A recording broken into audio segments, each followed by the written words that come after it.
Bienvenue. Aujourd'hui, on se penche sur une analyse intéressante parue dans la publication Investir, celle du 17 mai 2025. Il s'agit d'une sélection commentée de 20 grandes valeurs européennes, présentées des pages 4 à 11. Le contexte, d'après l'article, c'est un marché européen qui, navigue un peu entre des influences externes, genre la politique américaine, et puis ses propres dynamiques internes. Notre idée, c'est de regarder d'un peu plus près cette analyse pour saisir la logique derrière les choix d'investir. Alors, allons-y, voyons ce que ça nous dit. Donc, le magazine met en avant 20 entreprises. Elles sont issues de l'indice Stocks Europe 50, qui rassemble en gros les 50 plus grosses capitalisations du continent. Et ce qui est intéressant, c'est que l'article rappelle le poids de certains pays. La France, c'est presque un quart de l'indice, et de certains secteurs. La santé, c'est quasiment 20%. La tech, plus de 13%, les biens de conso autour de 11%. Forcément, ça se ressent dans la sélection qui est faite. Effectivement, oui. Et ce qui est frappant dans cette sélection, c'est que ça confirme bien cette concentration.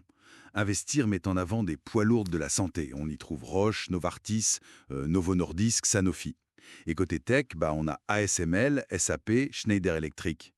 L'analyse semble chercher des boîtes jugées capables, d'après eux, de combiner croissance et une certaine résilience. C'est assez logique vu le contexte économique qu'ils décrivent. D'accord. Entrons peut-être un peu plus dans le détail. Quelques exemples tirés de ces pages. ASML Holding, par exemple. Là, l'article insiste sur ce qu'ils appellent un quasi-monopole protecteur. C'est lié à leur machine de lithographie pour les semi-conducteurs. Mais il soulève aussi des points de vigilance.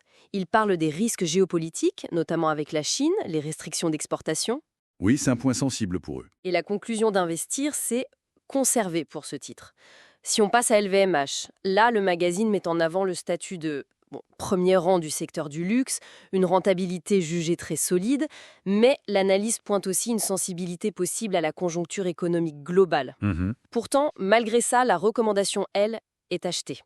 On voit un arbitrage intéressant là dans leur analyse. Oui, c'est ça. On peut penser que l'analyse mise sur une forme de résilience particulière du luxe, du très haut de gamme, même en cas de coup de frein économique, une sorte de valeur refuge dans la conso, d'après leur lecture.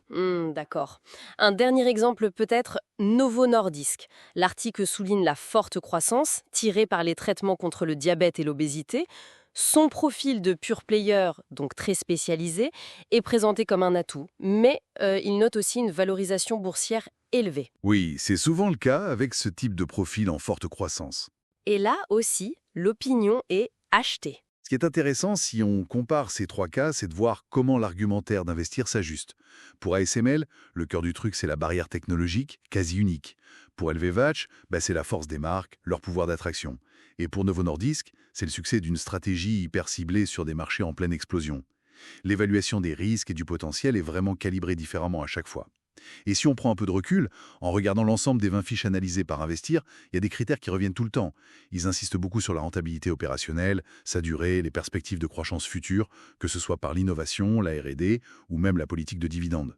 Et bien sûr, la solidité de la position face à la concurrence. En même temps, l'analyse n'oublie pas les risques. L'exposition géographique est regardée de près. Il cite HSBC et son lien avec la Chine, par exemple. Les défis propres à chaque secteur sont aussi pris en compte, comme la pression sur les volumes pour AB InBev ou les aspects réglementaires pour des groupes financiers comme UBS. Et à chaque fois, ça débouche sur une recommandation claire. Acheter, conserver, vendre.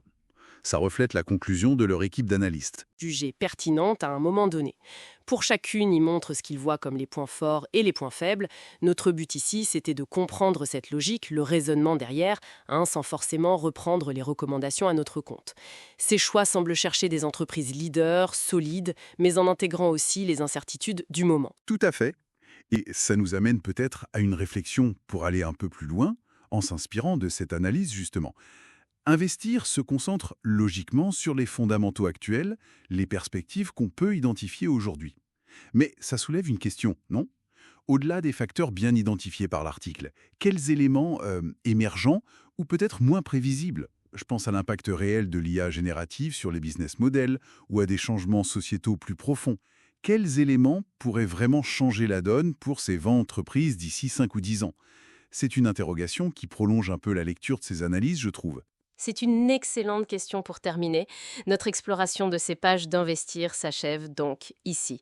Merci de nous avoir suivis. L'idée, c'est toujours ça, proposer un accès rapide à l'essentiel de documents spécifiques pour nourrir la réflexion. À très bientôt